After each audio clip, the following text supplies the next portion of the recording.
All right, welcome to another episode of the Scout Life. Today is your first episode ever that I have a wireless mic, so hopefully the audio is better. Thanks so much for putting up with poor audio quality for the last 15 episodes. But I'm stoked, so I'm getting ready to do another pre-run. We're heading to northern Arizona, southern Utah to go up to the Escalante, Capitol Reef National Park kind of area. More on that later. But after 2 Death Valley trips and a Wyoming trip, so I've probably got about 10,000 miles on this Scout since I've owned it or since I've driven it. And about 1,000 of those miles have probably been off-road on corrugated roads, and the shocks are not doing very well. Bushings are blown out. I think you saw that on a previous episode. And I feel like it's just in general time for a shock upgrade. So Bilstein or Bilstein, depending on how you say it. Rough country shocks, let's talk about them. Shocks are kind of interesting. They're very important. There's like entry level shocks. Rough country are definitely like the bottom of the barrel shocks, but they're cheap. They're not horrible in my opinion. They get the job done. But it's not going to be the best ride quality, not going to be the best longevity, a few things like that. Then you step up to like Bilstein. These are a 5100 series, a B8 5100. Been around a long time. I can tell just from looking at them, the shock, the bushing quality is better. The overall, these are made in USA, from what I understand. Then I think the RS9000 is right in that. RS9000 I like because it's got a thicker shaft. 2.5 inch body. It's a heavier duty shock, also made in America, and it's adjustable. Rough countries are probably $80 a piece. These are getting into the $100 a piece. RS9000s are in the 150, let's just say. And then from there you kind of go into no man's land, and then there's like a big jump where you get into like your Fox, the King. I was gonna get a custom set of Kings made for this, but called them. It was cool. Some 2.5 inch smoothies. I was super stoked on them. No bypass, none of that stuff. I didn't feel like I needed that for this truck. Got the order all set up, and then they're like, yeah, we'll have them built in 12 months. And I'm like, dude, I can't do that. So Bilstein it is. So we're gonna try to show you on film for example, going on speed bumps, it's just like I don't know, it's really squishy and just kind of terrible right now. So I know I'll be able to feel the difference, but it's hard to communicate a felt difference through the camera. So we'll do some slow-mo shots over speed bumps. We'll try to make it, and then I'll just give you my impressions and start to talk so much. But also we're gonna change the diff fluid, change the oil, air up the tires. I'll put on some new tires. So I'll take you for a walk around and we'll show you that stuff. Thanks for joining us. And remember, if you enjoy this content, as every YouTuber in their live says, just give it a like and subscribe. Okay, so yeah, I got some new meats for the rig. Super pumped on that. I don't know. Anyway, new meats pumped. These are 33-10-5 15s on a 15-inch wheel. Probably a 3.5 backspace. I think they fit perfect. I'd like to go back to my turbines, but I was having a vibration issue. And it's hard to see, but I was getting this vibration issue at like 60, and again, it's really hard to see. But this tire was on the rear, and it was cupping, actually like wearing. You can kind of see the color variation in the pattern compared to those that are even. So I think this was one of the rear tires, and it was bent. The rim was out of balance because of the polycast wheels. And I think it was doing that like that hop thing on the freeway. So it's riding much smoother. But when I put these tires on, they were like 20 PSI. So I'm pumping them up. Just thought I'd show you this Via Air. You know, you just have some toggles, clamps that hook onto the battery. It's a nice unit. Great for trips and airing back up. It's simple. I don't like those complicated air up systems. Gonna let that go for a sec.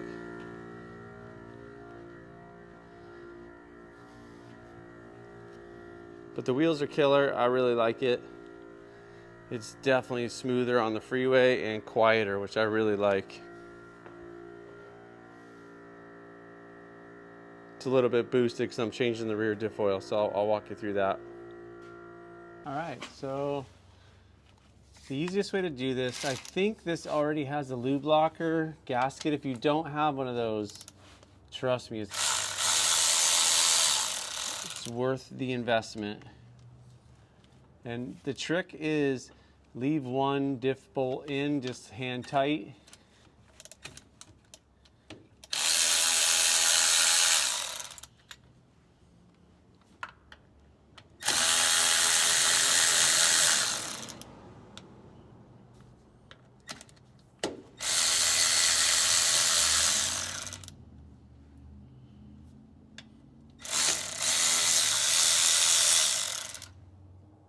They are awesome.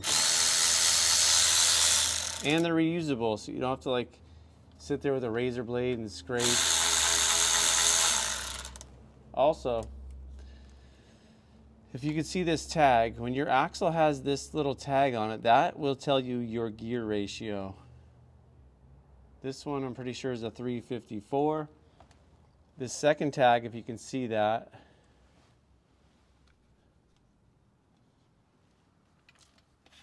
this tag tells you that this should have a track lock in it. Track lock has another name. It's called the trash lock. They are, of all the diff failures we've seen, probably 90% of them are track locks that break. Some of that may be preventable due to not putting posi additive or I'll show you in a second.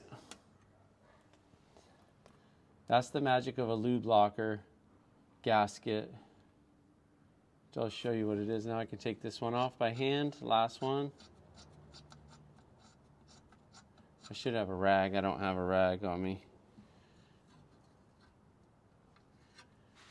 And this probably has about 10,000 miles, but it's got 3 off-road trips on it, and I just wanted to change it because I'm going to be driving, you know, probably 2,000 miles.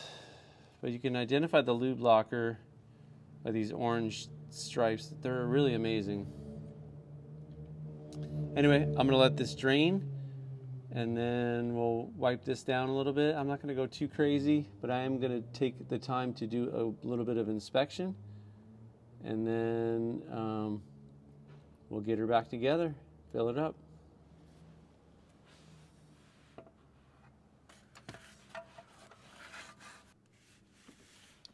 Okay, some of the main things you want to check for when you're doing your inspection is that pin, which, sorry, I'll put my light down. This pin that is right there. Just look for obvious wear and movement in that. Inspect the teeth, like look for rust, pitted metal, just general. It's pretty obvious to see with your eyes. And like this thing has made no noise. It's had no indications of any problems. So I'm pretty confident, and this is a track lock. A track lock is more squared off. An open differential or a power lock, they just look different. But make sure, really, really sure, if you have a power lock or a track lock. And power locks only came in like 800 Scout 800s and maybe a 71 Scout 2. But people put them in there through the years. That you use diff additive. So I'll show you what that looks like. And we're going to get this cleaned up and sealed back up. It's really easy with a lube locker. Hello. All right. I just figured I'd stay under here because it's kind of comfortable. So this is a lube locker. It is what is currently on my differential. And what is great, I don't have to scrape it. I don't have to clean it. I just take it off. Then I will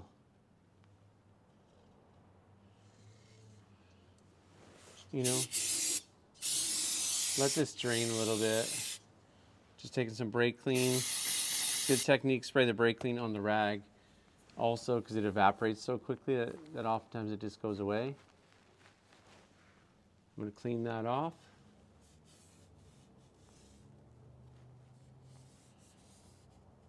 Plus, like when you use the traditional gasket and RTV, there's probably like a 20% chance it's going to leak. Maybe some of you guys that have done it a ton like have it figured out, but I know like for new guys that it's easy to mess it up. For example, see how this is dripping? I'm pretty confident I can take this lube locker gasket and we'll just experiment. I can put it back on there with it dripping.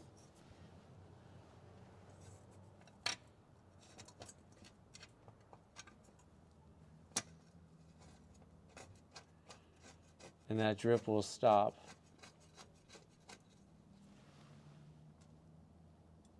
You don't want a leaky diff. And one thing I pride myself on this truck, and it's not really me, it's more just the original condition of the Scout, but it doesn't really leak.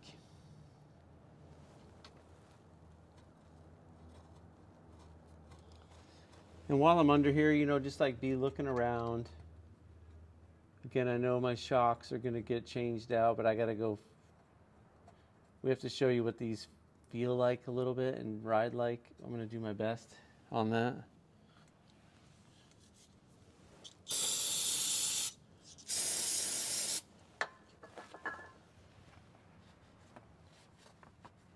And I'm using carb cleaner because it's kind of the same stuff, I think. So just wipe that off because I want to see how sealed up it is. And also, I like to put these tags back on.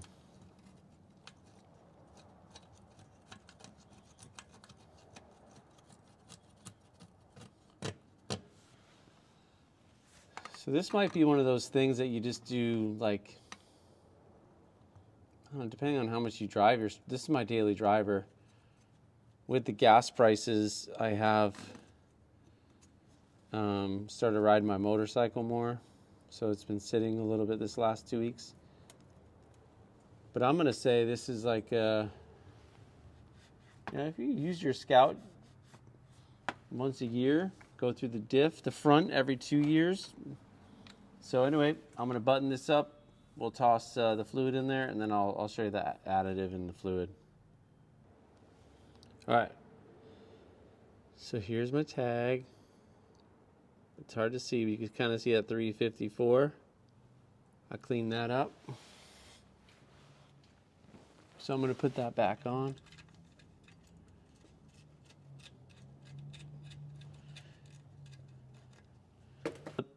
Fluid, you definitely want to put one of those in there if you have a track lock or a power lock. True Track, not really necessary. And just some 80 W90 Master Pro, best quality brand in the world. Just kidding, it's the cheapest stuff that O'Reilly had. And you're going to want to fill it until it just kind of splooges out of this hole. All right, don't need to show you the rest. I'm going to button this up. All right, and not the most fun job in the world, but Tom Woods recommends that you grease your drive, like, I don't know, every oil change. Or after every trip. And we basically just press fresh grease in there until it squeezes out of the U-joints. Just because I can, I'm going to put my dust cap back on. And then I'll go check the tie rods, drag link, all the drive shafts. Yep. So every oil change, then, one thing I forgot is I do have to change the oil, so we'll keep moving our way to the front of the vehicle. The rear diff is all buttoned up. looking good. I'll check. It's a good time to just shake this, check the pinion tightness. If it's loose, you got to check it out. Or if it's leaking, this is looking amazing. All right, let's keep going.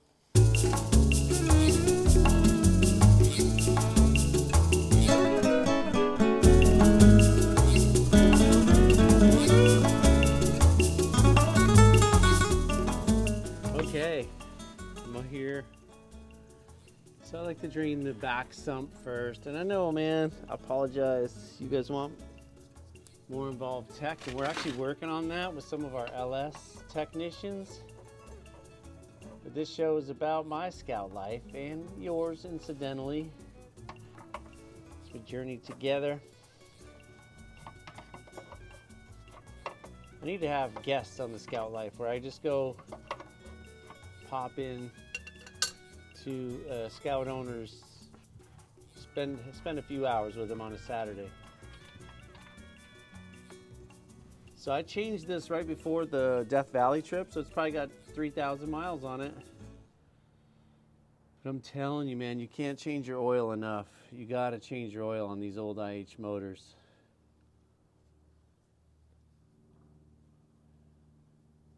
Let that drain, and I'll show you in a minute, but I've been using just Mobil 1300 Super kind of diesel oil, 1540, with a 5 quarts of that and 1 quart of Lucas. While I'm under here, I'm kind of paying attention to spring hangers, just common failure points. I really should throw some gussets on the spring hangers. While that's draining, I'm just going to crack loose the filter. I like using Wix filters. Hopefully I'm not going to curse myself for putting it on too tight.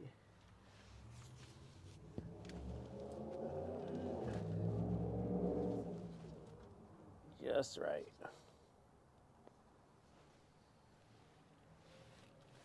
And I have run this today, so I like to run it, get it a little bit warm. And I think if I remember right, my little drain pan is not big enough, so it'll actually overflow. I have, since the last video we've done, I had the transmission service. I took it to a shop because I didn't want to make a mess on my floors, and they have the ability to dispose of all the transmission fluid. I think it took and they have the cycling machine. I think they cycled out 11 quarts. And just another note on the shocks. Again, the Rough Country springs are great, man. For the money, are the Devers better? Yes, 100%. Are Skyjacker springs better? Marginally, yes. I think one thing that I'm feeling is, and the Deaver kit addresses this better, is spring rate. I think with the Ultra Swing on there, I'm undersprung just a little bit. I'm gonna call that good. If I was, I usually might let it drain a little longer, but I'm not gonna panic about it. Again, I like same on the diff. I like to wipe this down so I can see if it's leaking. Just dip my rag in the oil. That kind of stinks.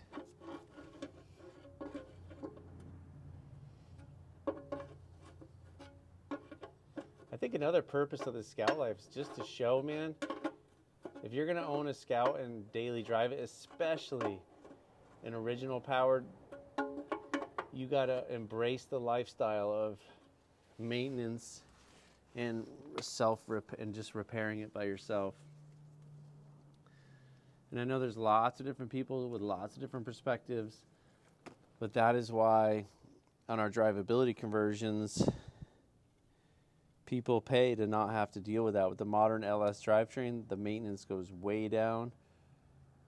You have to mess with them less. The tune-up interval is 80 to 100,000 miles. Oil change interval, I'd go 5K on a LS.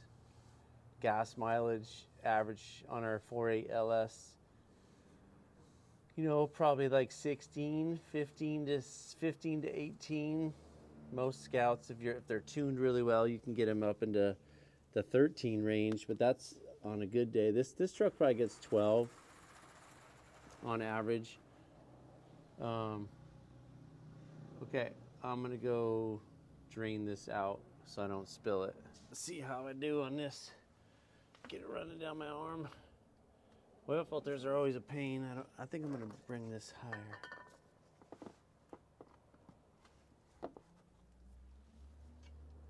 Sorry if I'm blocking your view.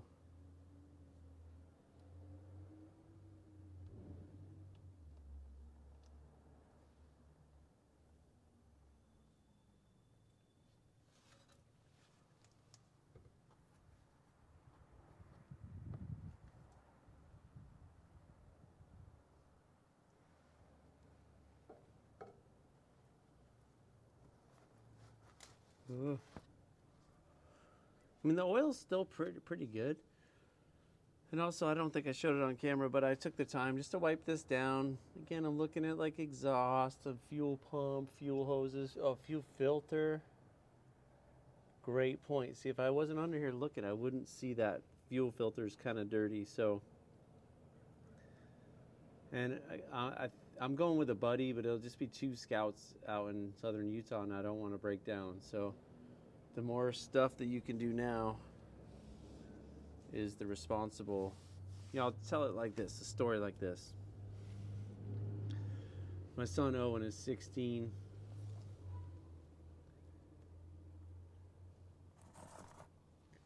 And we talk a lot about what it means to be a man. Those kinds of things. But he thinks it's like what is being a man is being tough. So like, for example, if you're on a winter trip, like don't bring a jacket so you can show that you're tough. But I try to tell him being a man, part of being a man is being prepared so that you can take care of yourself and others. And if you're freezing cold and put yourself at risk, then you're not going to be able to help other people. So being prepared, maintenance, all that kind of stuff is so important. Especially if you're traveling in a group, it's just the responsible thing to educate yourself and go and be prepared. Not that you have to have all the knowledge in the world, but you've done all the basics and you go, hey, I feel responsible that I've done what it takes to be a contributing member of this trip and not a liability. And that's always my thought. I don't go crazy. Sometimes I don't bring as many tools as I should or spare parts as I should, but that's a fine balance. That some people like to go light. I'm probably err on that side. I bring the critical, essential spare parts. Things that'll like a carburetor you can nurse and get out. But if a Pertronix module burns out, you're hosed. So but even if you break an axle shaft in the front, you can probably get out. You break a rear axle shaft, you're hosed. So just knowing that kind of stuff. We should do an episode talking about spare parts and different philosophies. I was talking to a dude who's like, I bring steering box, a knuckle, spindle, drive shafts. Like he's like, my rig weighs 9,000 pounds. I'm like, dude, that's just a recipe to break stuff. So that you'll end up needing, it's a self-fulfilling prophecy that you're going to need all those spare parts because you're so heavy. So, all right. I wiped down oh, dude. I put a little too much oil in the filter. I think it went in my sleeve. Yuck. But again, oil filters, you don't have to kill them tight. Just make them snug. All right. I'm going to go fill it up top. All right. Fire up the motor. Watch for the oil pressure. Here she comes. I'm basically going to let it get oil pressure, then I'll let it sit for a couple minutes, and then I'll check the oil.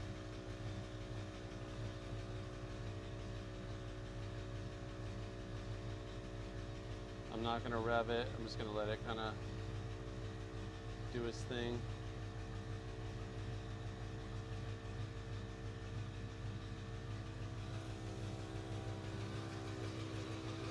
That weird noise is the air compressor.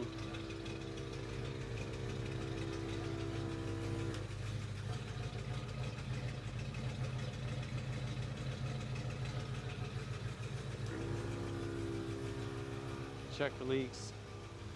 I spilled when I was filling it like an idiot.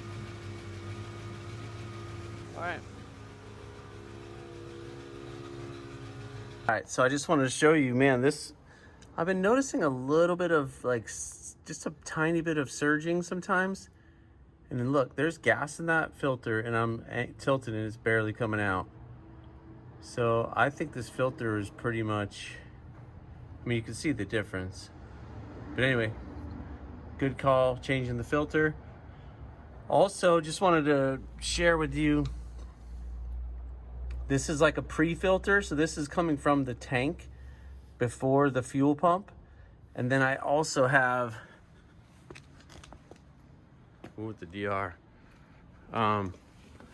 one up here. So I'm gonna change this one. This one is post fuel pump, pre-carburetor. It's definitely my recommendation to run both of those fuel filters. This is the post filter. Not bad, but it is really, I don't know, it doesn't look great. This is a new one. I also want to give a quick report on, if you remember a bunch of episodes ago, I installed an upgraded 140 amp alternator and a jumper wire, and that system has been flawless. My lights work better. My electrical system is, and I went through, added, remember part of that process was the alternator, kind of a bypass wire that helps the amp gauge by bypassing some of that directly to the battery. A bunch of ground straps. I think I put 3 pretty heavy gauge ground straps from the battery to the body, body to the motor, motor to the frame, motor to the body. Like, I just got it all grounded out and it's working really well. So anyway, just wanted to report on that. I'm gonna get these put in.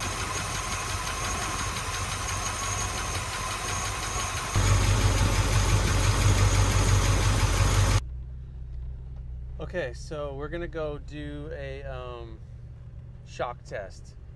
We are not Mythbusters. We are not scientists or scientific.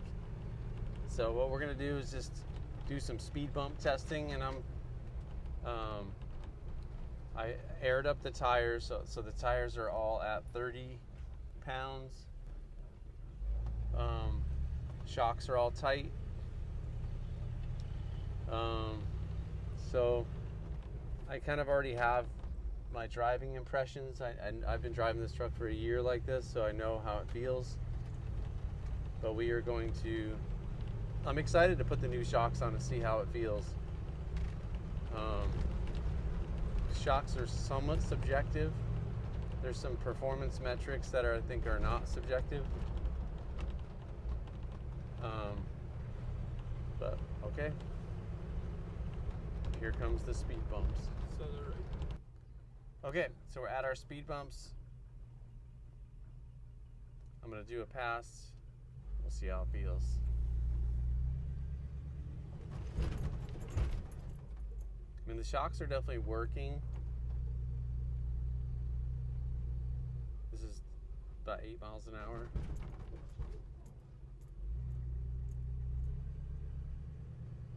So we'll just make this pass. And it's not horrible. You can definitely feel the shocks working. Like, there's no like after bounce. Okay, let's check it out.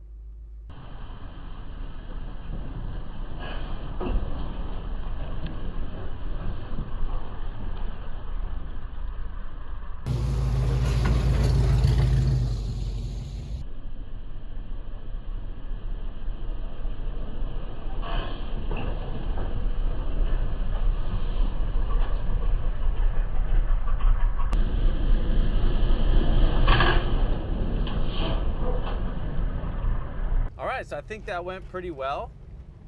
It's cool to see. Like, I hope I get that dialed in my mind, because now we're gonna go back to the shop and slap the Bilsteins on. So I'll do a little install action on that, because I'm not sure. I know, like, well, I'm not sure if they use millimeter bolts, if the sleeves are gonna fit 1/2-inch bolts. We'll figure all that out. But I'm stoked. And a little bit, to be fair, these shocks, the Rough Countries, are about 1 year old. They've got about 10,000 miles on them, and again, about 1,000 miles of harsh off-road, high-speed kind of corrugation driving. So they're a little worn out, but I think whatever. Again, we're not Mythbusters. All right, let's go put some shocks on. Good morning. It's the next day. I was pretty stoked on the testing.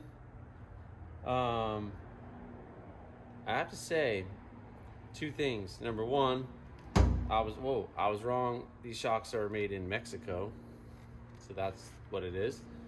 Number 2, I thought I remember these bushings being much more robust on the Bilsteins, like big. They're not. They're actually smaller than the upper bushings of the Rough Country shocks. So we'll see. Maybe it's better material. Also, this lower bushing is molded into the shock. It's not replaceable. Whereas on the Rough Countries, you can press in new bushings and sleeves. So anyway, we're gonna get started and take the shock off, slap these on. We'll do the fronts first, and then we'll do the rears. And by a long shot, the best tool to do this upper, this is a 9/16, is a ratchet wrench. But of course, in my limited tools, the one size ratchet wrench that I'm missing is a 9/16. So, but these are pretty easy to take off again. If you have original shocks, sometimes these could be a fight, and it'll rotate the shaft. There's like either a little hex top on this, or on the Bilsteins, there's actually like an Allen or a hex in there. So if they're spinning, you can stop them. And on this lower nut, it's just going to be it's a 1/2-inch bolt, so a 3/4. I'm going to use my impact. You just hold this with a 3/4-inch wrench, and it's pretty easy to take off. So check out these bushings. This was the lower bushing. And again, just what I was saying, to contrast the size difference, I actually like this larger bushing better. And the Rough Countries have a shoulder on them. It's kind of beat up, but these have no shoulder. But look at my upper bushing, dude. This thing was thrashed. Just literally pounded itself to bits.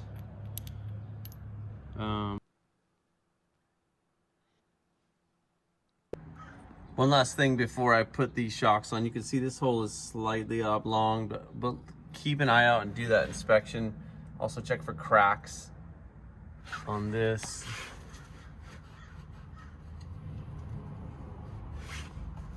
If it is cracked, you want to throw a weld to repair that before you put on your new shocks. But these look okay. I'm gonna keep an eye on this because it's a little oblong, but I don't have another one, and it'll be okay. And you can watch, like, we have a Deaver Tech Tip video where I repair some of those. You could watch that technique on that video. Anyway, I'm just gonna slap these shocks in. All right. This is probably the most unscientific test ever done, but I was just curious, like, how do they feel? So if I lean on these,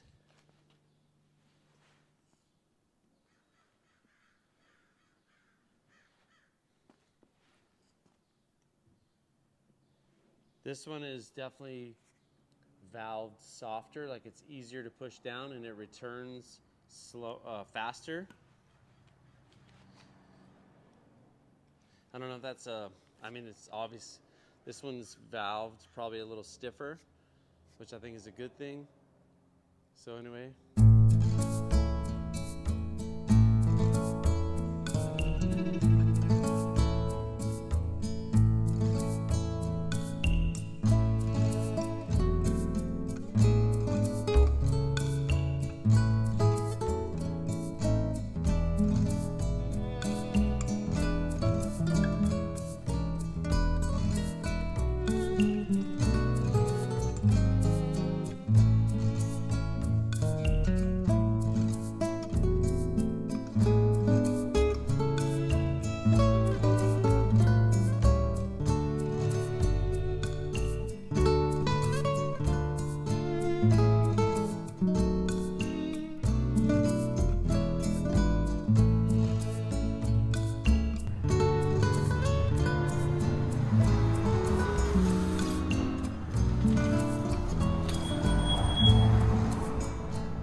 All right, install is done.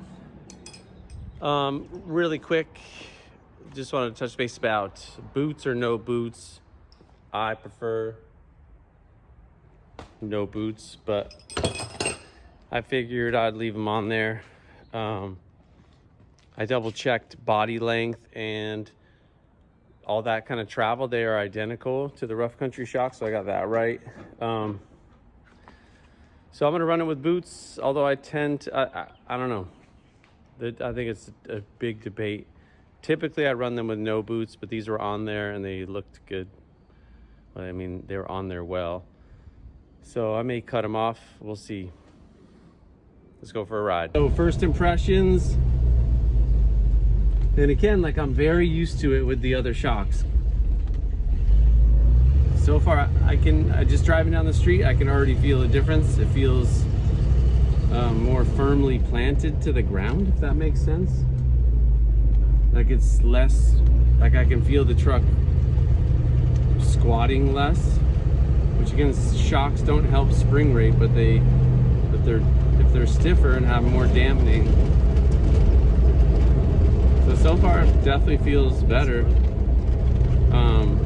Again, I'm trying to interpret a feel. But let's do the speed bump test. Let's see how she goes. First speed bump.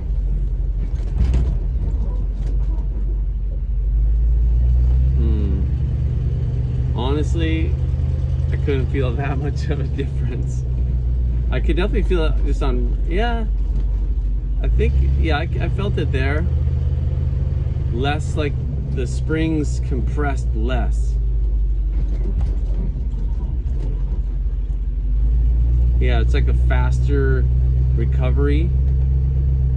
But let's set up the slow-mo cam and see if we can't see any difference. And it feels better in the front than in the rear, but again, the rear with that ultra swing hanging out and a roof rack and a hard top is you know, heavier than stock. But let's cue to the slow-mo cam.